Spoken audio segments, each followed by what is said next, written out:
Talking about here on my channel right now. It's all about Justin Baldoni and Blake Lively's. Hi besties, I am Zuriyata Bashan Lashari with Core Venta. Today we should discuss.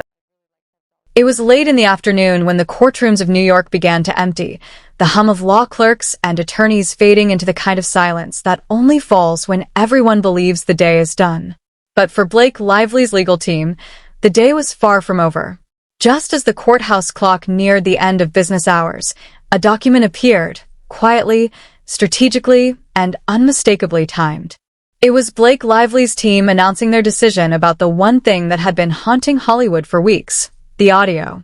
The mysterious, allegedly illegally recorded file that had the power to either vindicate her or destroy her completely.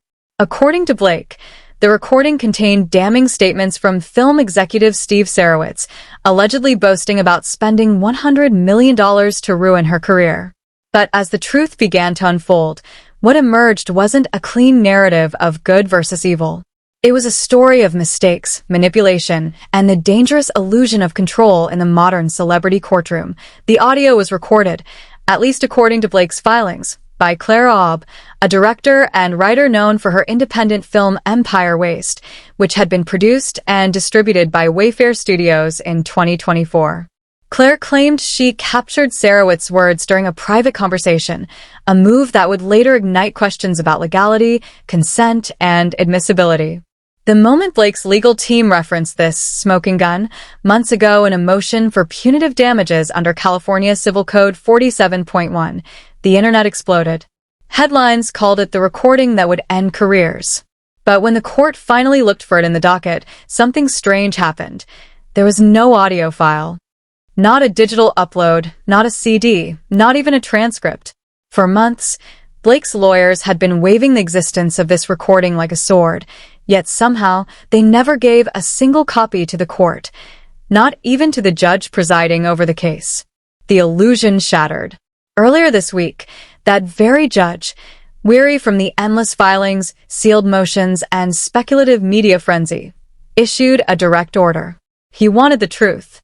"We're getting requests about this audio that was unsealed," he said. "But we don't have a copy of it. You need to tell me what you're going to do to make it public." The message was clear. Enough theater, enough delay, produce the evidence. So Blake's team filed a letter. In it, they agreed to work with Wayfair Studios, the very company she's suing, to make the audio available to the public. The irony wasn't lost on anyone. Together, the plaintiff and defendants informed the court that they would provide physical CDs containing the audio to the clerk's office, where members of the public could request and copy them, an archaic move that raised more eyebrows than applause. The document read like a legal relic from the 1990s. Plaintiff Blake Lively and defendants Wayfair Studios respectfully write to inform the court of their efforts to publicly release the audio files. The parties have conferred and agreed to provide the clerk's office with copies of the physical audio recording in a CD format, which will then be distributed to or copied for the public upon request. The clerk's office, apparently, was amenable to this approach. In theory, this method satisfied the court's unsealing order. But in practice, it created a new problem: accessibility. In an age when court filings move through encrypted servers and digital databases, Blake Lively's team was mailing out CDs like it was 2003. And this is where the story begins to turn from legal to theatrical. Because if Blake truly believed this audio was her vindication, why delay? Why not hand over a simple WAV or MP3 file to the court when the motion was first filed? Why wait until the judge noticed months later that no one, not even he, had ever heard it? Every decision in a courtroom tells a story, and this one screamed hesitation. To legal analysts, it looked less like strategy and more like damage control. After all, without the court ever having the audio, Blake's entire motion for sanctions was built on words that no one had verified. It was a claim without a backbone, a script without sound. Under federal rules, evidence like this can't simply appear out of nowhere. An audio file must be authenticated, meaning its origin, chain of custody, and method of recording must all be clearly documented and verified under oath. Normally, that includes a sworn statement from the recorder detailing when, where, and how it was captured. Without that, the audio might as well be hearsay. Clara Aub, the director who recorded it, apparently said she did so for a reason, perhaps to protect herself or Blake, but she never explained how. Was it on her phone? On a Zoom call? Through a hidden device? No one knows. And that lack of clarity is catastrophic in court. Because if the defense can't verify that the file is authentic, untampered, and legally obtained, then even if the recording contains real words from Sarowitz, it's not admissible. It might win public sympathy, but it won't win a case. Even more puzzling is that Wayfair Studios isn't fighting the release. In fact, they agreed to make the audio public. That decision alone set off alarms among those following the trial. Why would the defendants, the ones accused of conspiring against Blake, support the release of evidence, supposedly proving their guilt? Unless, of course, they know something the public doesn't. It's possible that Wayfair's attorneys already know the audio won't meet evidentiary standards. By allowing it to be released, they could let the world hear something underwhelming or even exonerating. The PR gamble cuts both ways. If the file is unconvincing, Blake's credibility could collapse overnight. Meanwhile, the judge's patience seems to be thinning. Alongside this audio fiasco, he's juggling a related issue involving the New York Times, which has been seeking final judgment in their part of the case.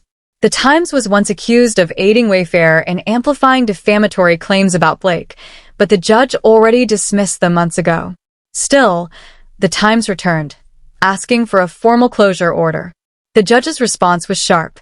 Their dismissal was already final, and the consolidation of cases doesn't pause that. But now, because of open motions for attorneys' fees and sanctions, including Blake's own, the entire case's status remains murky. The court has demanded updates from every party to clarify whether the case is still active or can be partially discharged. It's procedural chaos, fueled by one missing CD. As the dust settled on the latest filing, one key date emerged: Monday, October 20th, 2025. That's when Blake's team must finally hand over the physical CD to the court. The world is watching that deadline. In the court of public opinion, it's not just an audio file, it's a test of honesty. Yet the logistics alone make the situation almost farcical. To access the audio, members of the public will have to physically visit the courthouse, request the CD from the clerk, pay a small fee, and then play it, assuming they even have a CD drive. It's a process that feels deliberately inconv, almost obstructive. Analysts have speculated this could be a subtle tactic by Blake's attorneys to fulfill the judge's order technically, but discourage widespread listening by making access difficult.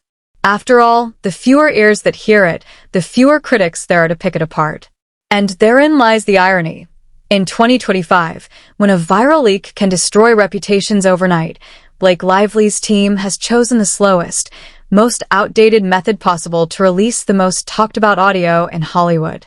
It's not just unusual, it's almost poetic. Her career began in the golden era of physical media, and now, decades later, her most pivotal piece of evidence lives on a plastic disc. Yet behind this symbolism lurks something darker, the growing sense that this audio might not be what it's claimed to be. Some observers believe that the reason it wasn't filed with the court initially is simple: it might not hold up under scrutiny. Legal insiders point out that when a motion references evidence that's not attached, it raises red flags. Judges don't have access to discovery files by default. They can only evaluate what's formally submitted. So, by not submitting the CD at the time, Blake's lawyers effectively denied the court access to their own supporting evidence. It's a procedural blunder at best, a strategic omission at worst. And as any attorney knows, courts don't take kindly to being left in the dark. When evidence is withheld, even temporarily, it casts doubt on the strength of the case itself. Now, with the clock ticking toward Monday's deadline, speculation has reached fever pitch. Some believe the recording will reveal explosive proof of a Hollywood conspiracy to destroy Blake's career. Others think it's a smokescreen, a PR maneuver designed to distract from weak legal footing. Either way, the decision to deliver it via CD feels less like compliance and more like performance. Theatrics dressed as transparency. And while her fans await redemption, her critics smell blood. Because if the audio fails to deliver, if it's even slightly underwhelming, it won't just weaken her case, it will dismantle her entire narrative. Still, behind the glossy headlines and legal jargon lies a simpler truth. Someone is lying. Whether it's in the recording, in the filings, or in the perception of what this audio represents, deception hangs over every word. If Blake's story is true, that a powerful studio had bragged about orchestrating her downfall, then she's the victim of one of Hollywood's darkest conspiracies. But if the audio tells a different story, if it's manipulated, misinterpreted, or taken out of context, then Blake's legal team may have built an empire of outrage on shaky ground. The line between evidence and illusion grows thinner by the hour. As of now, the public hasn't heard a single second of the recording. Not the judge, not the press, not even the lawyers beyond a select few in discovery. And yet everyone already has an opinion. That's the danger of celebrity justice. Truth becomes secondary to spectacle. Monday will decide whether Blake Lively's CD finally shatters the silence or simply adds another layer to the noise. And if the whispers from legal circles are true, that this was never about evidence but about optics, then what's coming next may not be the victory her team imagined. It might be the beginning of the end. We'll dive into what happens after the CD drop, the public reaction, the online chaos, and the legal ripple effect that could decide whether Blake Lively's illegal audio becomes a weapon or a wound. Monday arrived like a slow-moving storm, quiet at first, almost deceptive, until the first flashes of chaos began to break through the clouds. The courthouse in Manhattan was awake long before sunrise, its marble halls humming with anticipation. Lawyers, journalists, interns, and curious bystanders all knew what day it was. October 20th, 2025, the day Blake Lively's long-rumored audio would finally enter public record. But what no one knew was that this wasn't just another celebrity controversy. This was a turning point, a battle between credibility and control, a test of how far truth can stretch before it snaps under the weight of publicity. By mid-morning, the first CD had officially been delivered to the clerk's office. It came sealed in a plain white envelope marked Evidence, Audio Exhibit A. No fanfare, no spectacle, just the quiet handover of something that could destroy reputations. Within minutes, word spread across legal Twitter. It's here. And like wildfire, that phrase traveled across Reddit threads, newsrooms, and fan servers dedicated to dissecting every second of the Lively versus Wayfair case. Dozens of people rushed to the courthouse, some holding out hope for vindication, others for scandal. Among them was an independent journalist, known only by his online handle Clark, who had promised his followers he'd be the first to obtain and upload the CD. By afternoon, blurry photos began surfacing online, the CD label visible in shaky frames, its edges highlighted under courthouse fluorescent lights. And then, within hours, a small audio file, just under 7 minutes, appeared on a hidden Reddit link. Whether it was authentic or edited, no one could tell at first. But one thing was certain: Hollywood had stopped breathing. The recording began abruptly, mid-conversation. A man's voice, low and deliberate, spoke with the kind of confidence that only comes from power. "If she wants to play games," he said, "I'll spend whatever it takes, $100 million if I have to bury her." A woman's voice, identified by users as Claire Aub, murmured a response too faint to catch. The man continued, sounding irritated but controlled. "You don't cross me. Not in this town." The line faded, replaced by background noise, laughter, footsteps, something metallic clinking. And then silence.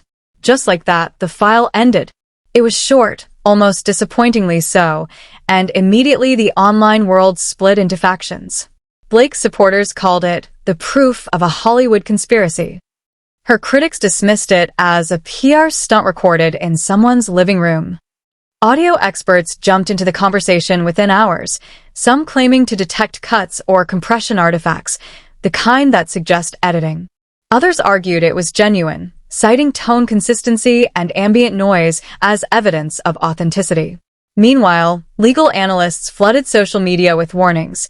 Even if real, the recording might still be inadmissible in court, given its questionable origins and lack of authentication. The fallout was instant. News outlets scrambled for verification, talk shows debated morality versus legality, and Twitter turned the case into a cultural referendum on power, truth, and celebrity manipulation. Overnight, #LivelyAudioLeak became the #1 trend worldwide. But behind the digital storm, in quiet offices and dimly lit law chambers, the consequences were far more serious. The judge presiding over the case issued an emergency order demanding that all copies of the audio be authenticated before public discussion could influence ongoing proceedings. Lawyers for both sides were forced to confirm whether the leaked version matched the official exhibit. And when they hesitated, the cracks began to show. Inside Blake's camp, panic spread like a contagion. Sources close to the team described a controlled meltdown. The problem wasn't just that the file had leaked, it was that it wasn't supposed to sound like that. According to internal reports, the audio on record was longer, clearer, and included context that the leaked 7-minute version did not. The public had heard an edited fragment, one that sounded damning for Sarowitz, but conveniently incomplete. Questions emerged. Who leaked it? Was it an internal whistleblower? A hacker? Or, as some suspected, someone within Blake's own circle trying to amplify the narrative before the court could discredit it? By Tuesday morning, the story had reached a fever pitch. Tabloids plaster headlines like "The Tape That Could End a Career" and "Blake's Final Gambit." On Reddit, amateur sleuths began transcribing every word, debating the intonation of Sarowitz's voice and whether his laughter sounded genuine or theatrical. Others began digging into Claire Obb's background, unearthing past disputes with Wayfair Studios and suggesting she had motives of her own. Within 24 hours, the situation evolved from a legal case into an internet-wide obsession, a digital courtroom where everyone was a judge. But in the real courtroom, the judge was furious. During an emergency conference call, he reprimanded both sides for allowing this circus to unfold. "This is not TMZ," he said sternly, his voice echoing through the speakers. "This is a court of law. If either party is found to have leaked or manipulated court evidence, I will consider sanctions." The order was clear. A forensic audio examination would be conducted, and until then, all public discussion of the file by attorneys was forbidden. For Blake's team, this was a nightmare. For Wayfair, it was an opportunity. The next morning, Wayfair's lead attorney issued a carefully worded statement to the press. "We are committed to transparency," it read, and confident that once the full context of the recording is reviewed, the public will see there was no wrongdoing. It was calm, strategic, and devastatingly effective. The subtext was obvious. Blake's evidence had been selectively presented. Overnight, the narrative shifted. Suddenly, the actress who had positioned herself as the victim was being questioned. Did she exaggerate the recording's contents? Was this her last desperate attempt to control a collapsing lawsuit? Legal analysts began connecting dots. The decision to release the file via physical CD now looked deliberate, a method to delay access, control the narrative, and maintain plausible deniability in case of leaks. By keeping it offline, Blake's team created scarcity. One expert explained on CNN. Scarcity builds hype. But hype is a double-edged sword. Once the truth hits the airwaves, there's no editing it back. And just like that, the conversation evolved from legality to perception. In Hollywood, perception is reality. And in this case, perception was slipping out of Blake Lively's control. Meanwhile, on the other side of the continent, Claire Obb broke her silence. In a late-night Instagram story, she wrote, "I recorded what I heard because I was scared. I did not alter the file. I gave it to the lawyers exactly as it happened." The post went viral within minutes, not because of its clarity, but because of what it implied. Fear. A director terrified of retaliation, caught between loyalty and legality. But skeptics noticed something else. She never specified how she recorded it. No mention of phone, app, or method. Just emotion, raw and unverified. By Wednesday, chaos turned to confusion.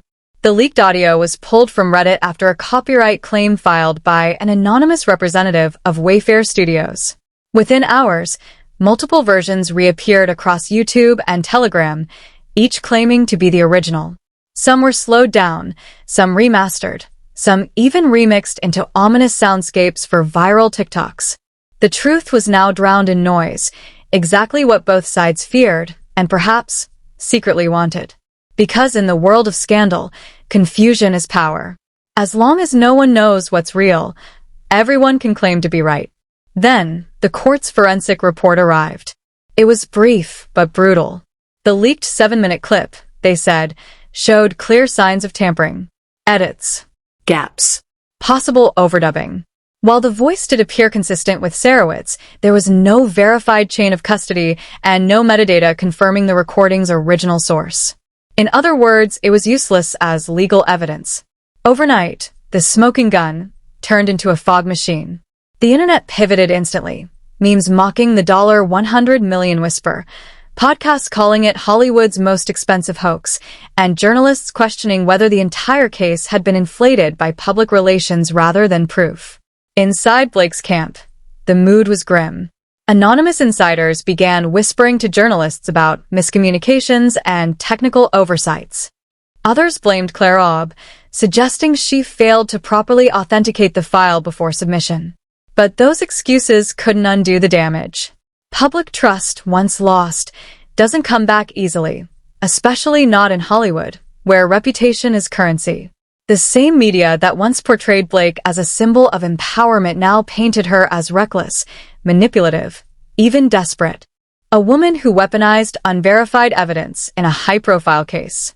But the deeper tragedy wasn't in the headlines, it was in what they represented.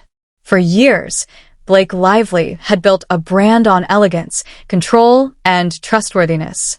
She wasn't just an actress, she was an empire of lifestyle, fashion, and influence. Yet now, that empire was cracking under the weight of her own legal gamble. Because when you build your image on perfection, even the smallest imperfection looks like a collapse. By Friday, the scandal had grown beyond her control. Late-night hosts joked about the Great CD scandal. Commentators mocked the outdated technology. Hashtags like #BurnTheDisc trended globally. But behind the jokes was a sobering truth. This case had exposed a fundamental flaw in celebrity justice, that sometimes the courtroom becomes secondary to the court of public opinion. And in that court, evidence isn't judged by authenticity, but by virality. In an ironic twist, the judge, seeking to restore order, issued a temporary media gag order on both parties. Nos tatemens, no interviews, no leaks. For the first time in months, silence returned. But it wasn't peace, it was the heavy kind of silence that comes before collapse. Inside her mansion, Blake reportedly spent the weekend with her lawyers, reviewing every motion, every filing, every possible path forward. For the first time, even her most loyal supporters began to wonder, had the truth finally turned against her? The legal world calls it overreach, when a case meant to prove strength instead exposes vulnerability. And that's what this scandal became. A mirror reflecting not just Blake's mistakes, but the entire ecosystem of fame that thrives on half-truths. In the end, the CD wasn't just evidence, it was a symbol. A relic of an industry that still believes it can control information in a world where control no longer exists. As Monday turned to Monday again, the internet's attention began to drift elsewhere, a new scandal, a new distraction. But the consequences lingered.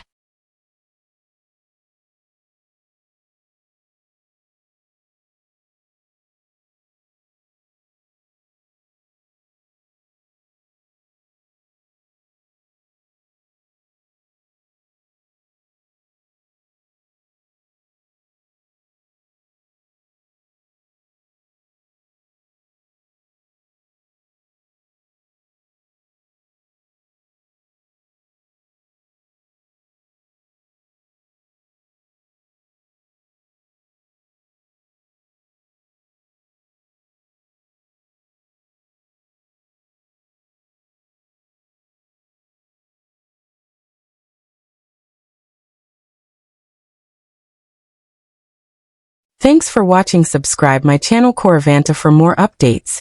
With Sardar Zuriya Abbas Khan Lashari.